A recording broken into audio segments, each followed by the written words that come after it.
So today we'll start with the statistics for data science.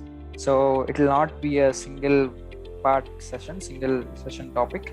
So we'll over the next few weeks we will go through few sessions and cover some of the basic concepts in statistics, and we'll try and keep it not text-based statistics, but more of a practical-oriented statistics that we can which we can start using in our work. So we will understand some of the important concepts which are necessary, so we can't ignore them. So we will cover some of the foundational concepts, and then we will slowly incline towards more of a practical application side of the statistics. And in today's session, we'll first take a quick intro of what statistics is, its importance, and we'll just try and get a feel of statistics. I'm sure that many of you might have taken courses on statistics either somewhere in the past, either in college or online, and you are familiar with it. But let's just brush up some small concepts so that everyone are on same page, and we will continue to the advanced topics slowly.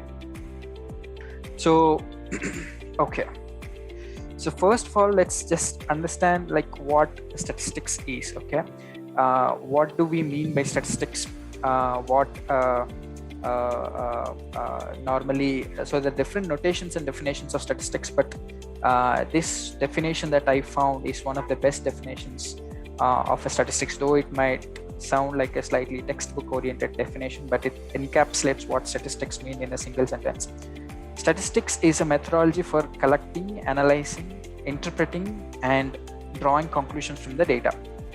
So there are different stages, as we can see as from the definition itself. So there is we have to collect the data first, we have to analyze and interpret the data, and then make conclusions or insights of the data. So the entire process, right from the collecting data to making some conclusions out of the data that we have collected, is normally termed as the statistic or statistical analysis. And we all know that statistics is normally the foundational concepts over which all the advanced data science topics like artificial intelligence and machine learning, all of these are based on today. So having a good foundational statistics is very important if we are trying to look forward to learn something in these topics as well. And not only that, statistics is a very integral part of a very integral part in the process of decision making, be it any kind of decision making in a business, in a government, in any organization, so whatever it may be. So statistics plays a very important role and would lie at the heart of what you're trying to derive or anything. It's a very important topic. So that being said, let's quickly understand at a statistical analysis, on a typical statistical analysis, what are the different stages involved. Let's say if I have to do a statistical based analysis, broadly what kind of stages or phases of that analysis I can expect. So there are three broad phases that we can split the statistical analysis. The first one would be let's call it a design phase. So here is where normally the question of what kind of analysis that we are trying to create or study would normally be popping up. So we have to plan what is the question that we are trying to answer first of all, and then we have to carry out necessary experiments to collect the data that which gives us answers to our question that we have in mind. So normally this is where they call it also under the research studies. Any typical surveys that you may come across, most likely they might be used for some sort of statistical analysis. So that sort of survey planning you can put them under this particular phase of a design. So need not just be a survey, but it can also be like a collecting data from an experiment. So say if you're talking about what we say academic experiments, and in that sort of a lab experiment sort of thing, those sort of things, you do perform multiple iterations of experiments and collect data, something like that. So all of that collection of data via surveys or any other experiments will fall under this phase. Once you have the data and you have a plan, you have a question of what you're trying to answer, the next phase would be the descriptive statistics.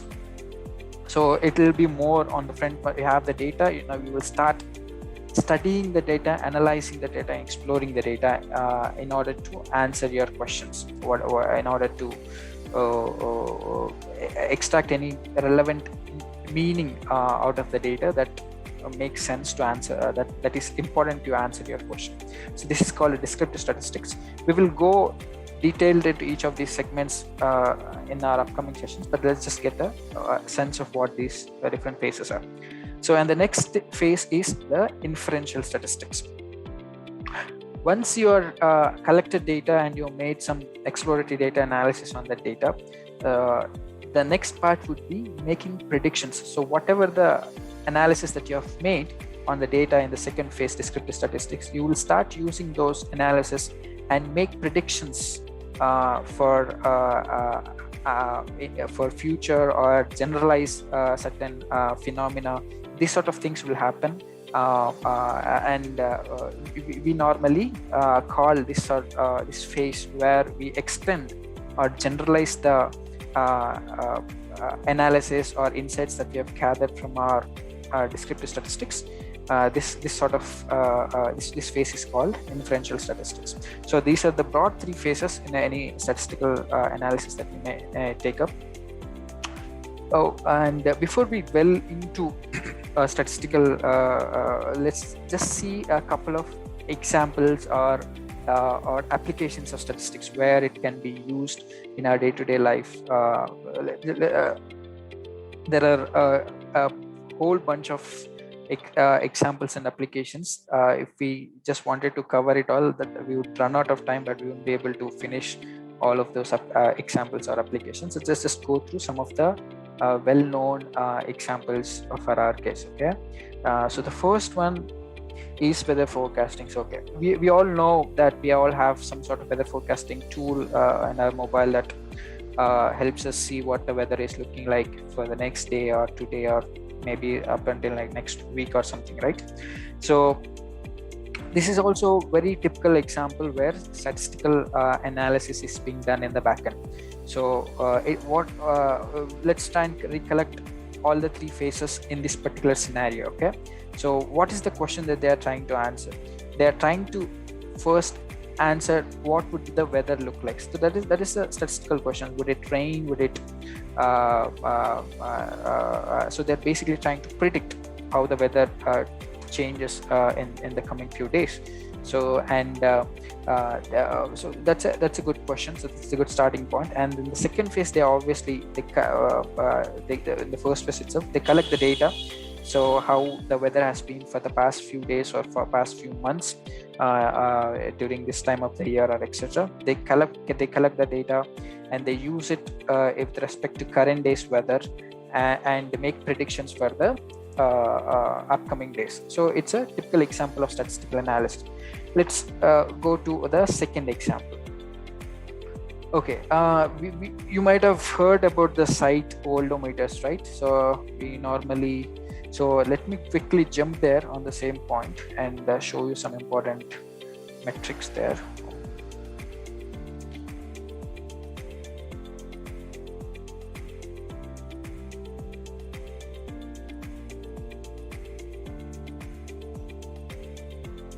Just a minute.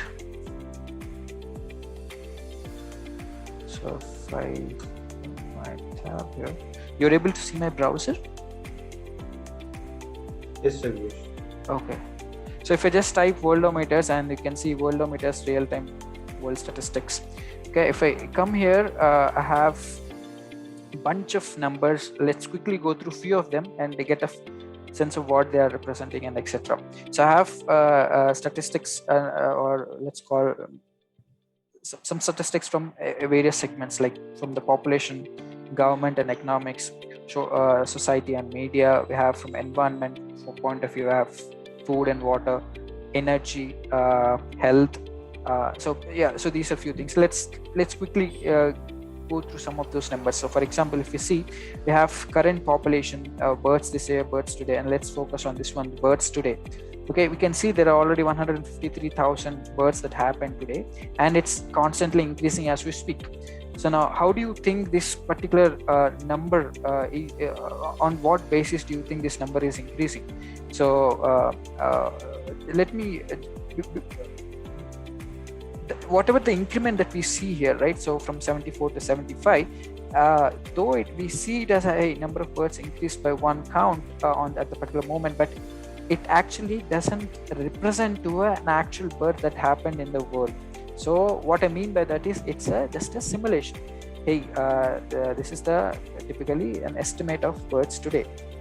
But how would someone arrive at such a simulation? Hey, how should I increase the count by how much should I increase the count by second? So obviously you will look into how in the past data, okay, how many births have let's take a quick example. How many births have happened on an average per month in the past, let's say, few months, okay, maybe whatever 10 or 1 year or 2 years. Let's take that, and how many births have happened in the past month. And I can once I have that average number of births per month from the past data, I can boil that down to how many births does that account to per second.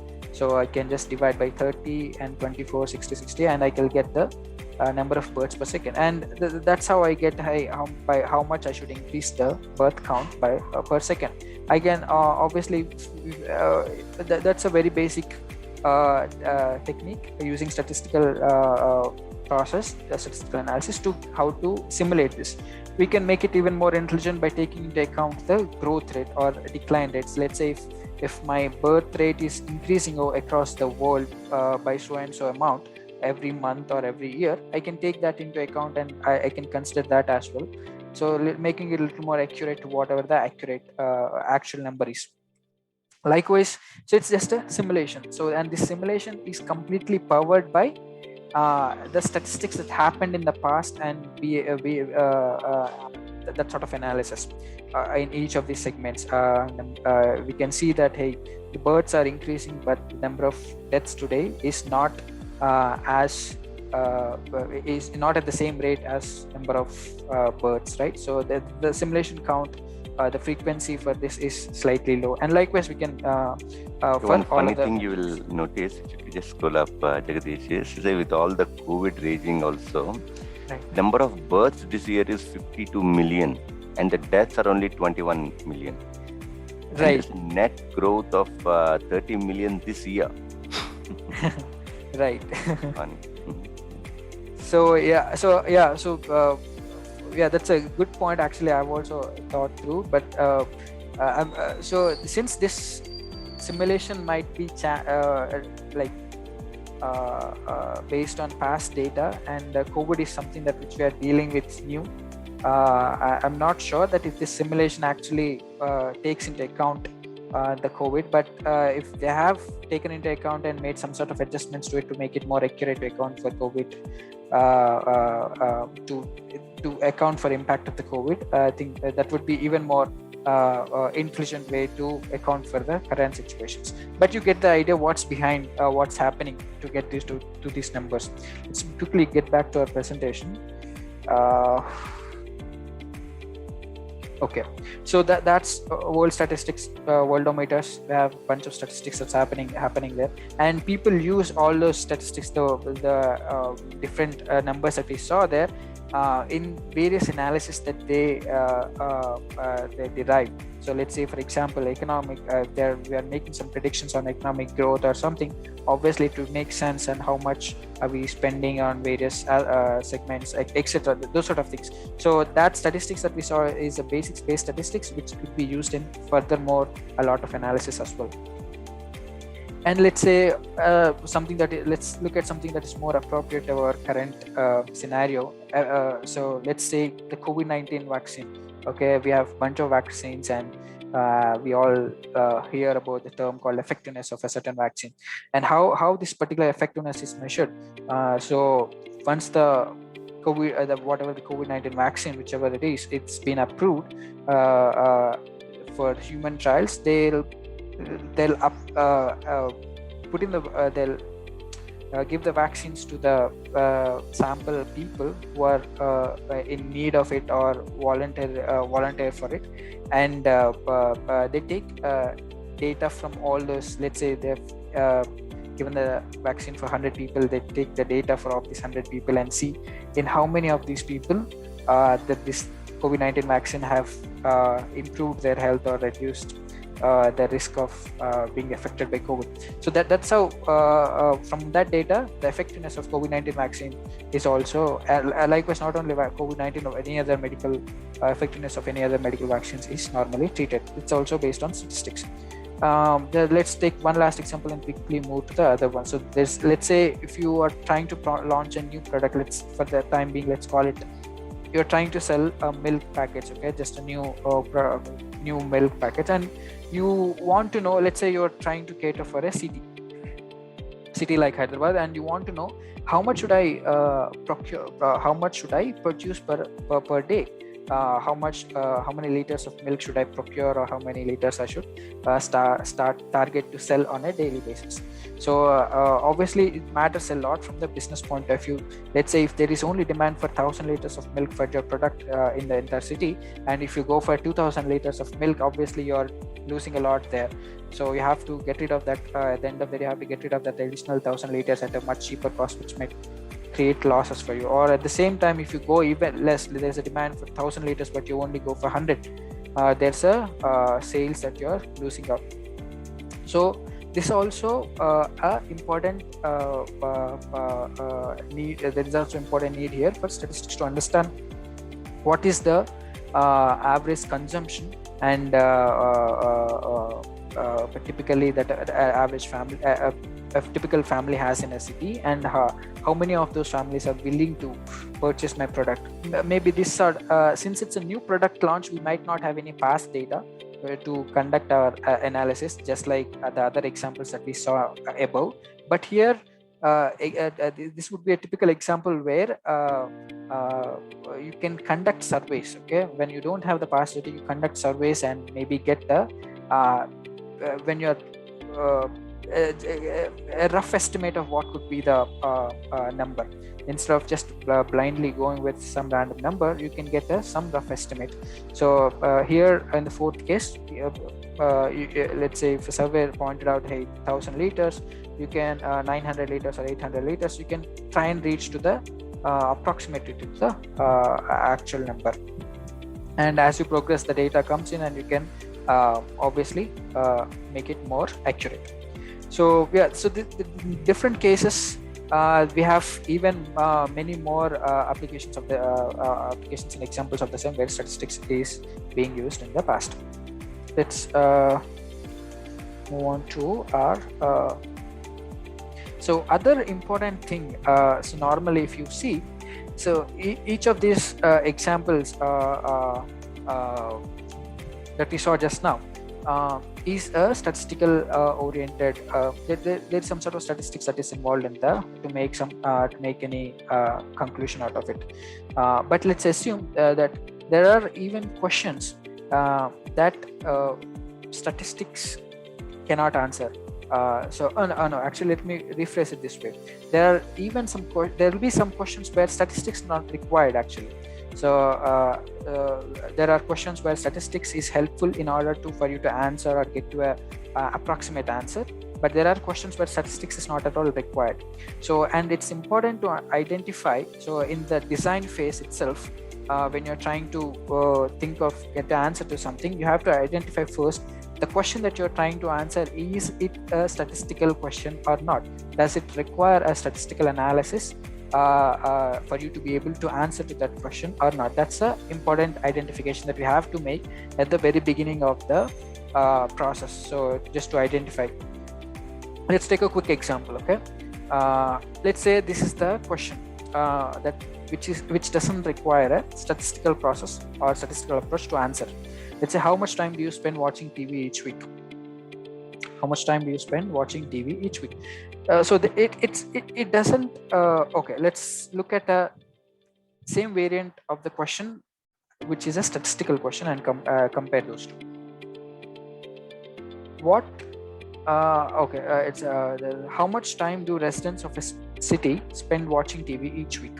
Now, this second question is a statistical question, whereas first question is not a statistical question. And what is the difference? What makes a question statistical question? What makes a question not a statistical question? Let's quickly look at that. A question which can be answered by collecting data and that anticipates variability in those data. So, for example, those are the two important aspects. Collecting data, it should involve collecting data, and the second important point is variability in that data. Now look at the first question again. How much time do you spend watching TV each week? So obviously, let's assume that it requires some sort of collecting data. But the second point, variability. See, whatever the amount of time that you spend, okay, on watching TV per week, it's a constant. It doesn't. When I mean by constant, it might change week across week. It's not necessarily that you watch 10 hours this week and 10 hours every other week. What I mean is, whatever the number it is on every week, it remains constant, right? So it won't change for the subject that we are trying to answer to in the question. That is one single person. But if you see the second question, how much time do residents of a city spend watching TV each week? Here we are talking about not just a single subject, one person, but we are talking about residents of a city, and it could vary between person to person. So that is the variability factor that is accounted in the second question, which makes it a proper statistical question for us to go ahead with the statistical analysis. Hope this part is clear. Just to this is a very important point, which is normally not noticed that much, but being able to identify what question requires a statistical analysis and what doesn't is a slightly, and we'll get there. Let's just to ground this same idea. So we'll just go through 2-minute activity. So I'll trying to distinguish which of these questions are statistical and which of these questions are not statistical. Okay, if anyone want to volunteer, I'd be happy. So first question is, how tall are you? So what do you think? Would it be a statistical question or not a statistical question? Not a statistical question. No. Okay, good. Let's see why it's not a statistical question. Obviously, the answer is the height is just a constant. There is no variability in the same. Now let's second question. How tall in inches was Macro? Macro, it's a person name. Macro on his last birthday. Not a statistical question again. Okay, good. So the reason being, though the height of the Macro might change on his every birthday, but it's still not a statistical question because we're still focusing on one particular person. There is no variability factor involved in the data. How tall are the students in your class in centimeters? Statistical question. Statistical question. Right. So it's a statistical. Students in my class, it could vary from person to person. So there is variability involved. It's a statistical question. Is Preston taller than 60 inches? Not a statistical question. Right. So again, just no person's height. There is no variability in the data. The one last question: how do the heights of students in your class compare with the heights of, let's say, some other class? Statistical. It is also statistical. Right. So there is variability involved from both the group of people that you're trying to compare. So it's also a statistical question. Good. So now, basically, this is what typical statistical question. Being able to once you identify the statistical question, we will definitely then move to our other phases. Try and create a data, first of all, collect or create data through surveys that will answer that question in the design phase, and then we will analyze the data and make inferences of whatever the analysis that we made out of it. Now, just let's just to conclude the session, let's go through one practical statistical process or experiment that we have performed in the past. Okay, let me pull out the right. Okay, so let me share my screen here. So okay, are you guys able to see my Google Sheets? Yeah. Okay, so this is something that I think Shravan might be familiar with, that some time ago in the past, before COVID and all, when we are all going to office, we used to collect some data to so we used to have lunch at office and we used to order food for all of our team members, and we wanted to see how much of that food that we ordered is being wasted on a day-to-day basis. So that's the question that we wanted to answer. How much food are we trying to are we wasting on a day-to-day basis? It's obviously a statistical question, and so that's the question we wanted to answer. And what we did was we went ahead and started putting data together. So on each and every day we started what day it is, what kind of cuisine we ordered, from which restaurant, what is the average rating of the food that we received from the employees, how much food did we order, was it veg, what type of food, veg, non-veg, etc. How much food did we order and how much food was wasted. We have collected this data, and we have collected it for a few days, and this is the collection phase, which is the phase 1, question and the collection phase, data collection phase. And in the second phase, we obviously analyze this data and see and be able to make inferences. Hey, on a day, in third phase, which is prediction phase, once we make the phase 2 exploratory data analysis, we can come, hey, on an average you are wasting this much amount of food. Let's say 500 grams of rice is being wasted on a day-to-day basis. So I can use that analysis and predict, or for future references, hey, whenever I'm ordering food, I can maybe try and reduce a little less, maybe by 500 grams, so that my waste is reduced. So this is the typical example of how it can be a very basic but example. Sorry about that. Very basic example of statistical analysis. One quick point before closing on here. So let's say the question that we intended to answer before collecting this data was how much of the food that is being wasted on a day-to-day basis. But there is a chance that once you collect this data and do the analysis, that not necessarily that you only want to answer that particular question. So there might be some variants of the similar question that you also want to answer. Let's say, for example, what are these other variants? Let's say, okay, whenever I order food, okay, from this particular restaurant, certain restaurant, what is the what is the average food that is being wasted on those days whenever I prefer a certain restaurant, or whenever I prefer a certain cuisine, what is the average amount of food that is being wasted? That just gives us more intelligent way to tackle the problem, right? So now, instead of just on the aggregate level, on an overall average basis, what is the food that's being wasted, I can go much deeper and ask more detailed questions like the ones that we discussed. Or it could also be on what day my average food is being wasted more. This could take into account, let's say, if someone is trying to maintain a fast on few days of the week, it could mean that we'll order food for those person, but they'll not eat, and food is being wasted on. So it could, it's many variants of the questions it can answer as well. But let's say if you want to answer this sort of a question, let's say this is the data that I have, and let's say if I want to answer, hey, how much of the food is being wasted by a certain person in the team. Let's say, let's take my own case. Let's say how much of the food on an average does Jagdish waste from the past. Would I be able to answer that question from this data? I won't be able to, because there is no information of a employee that is being collected in this data that gives me that helps me answer that question. So there is no employee name level information that is being collected. So the reason that I'm pointing this out is there is a chance that when you think of a statistical question, that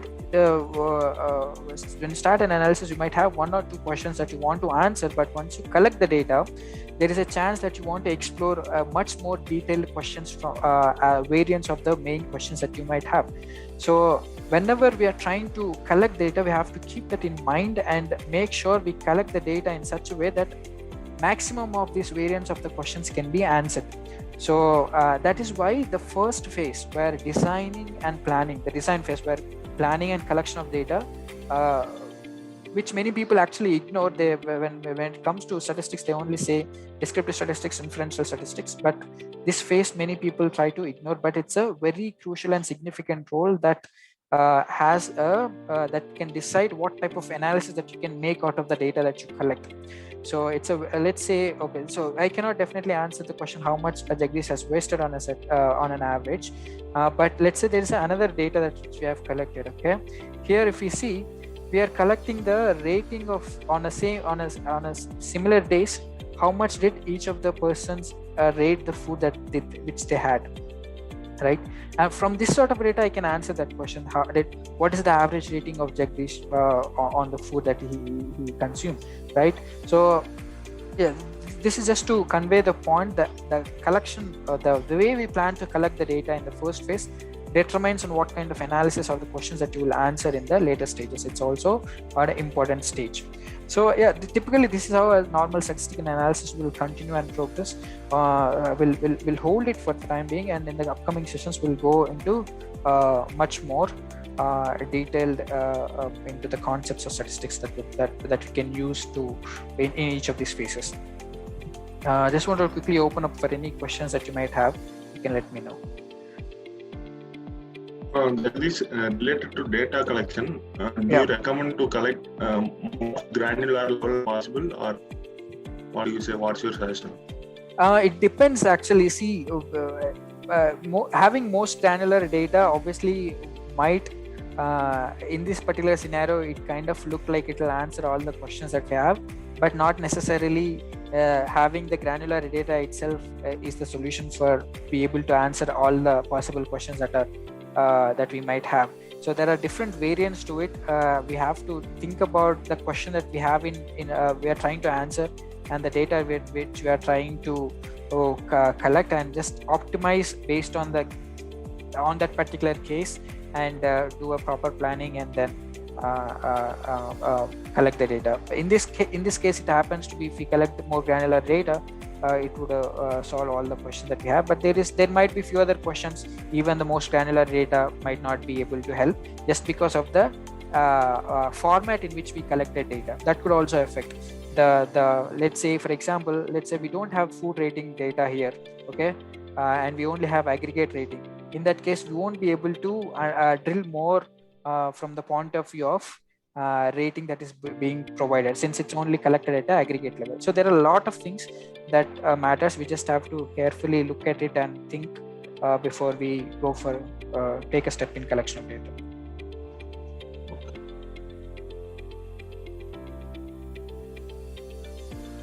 Okay.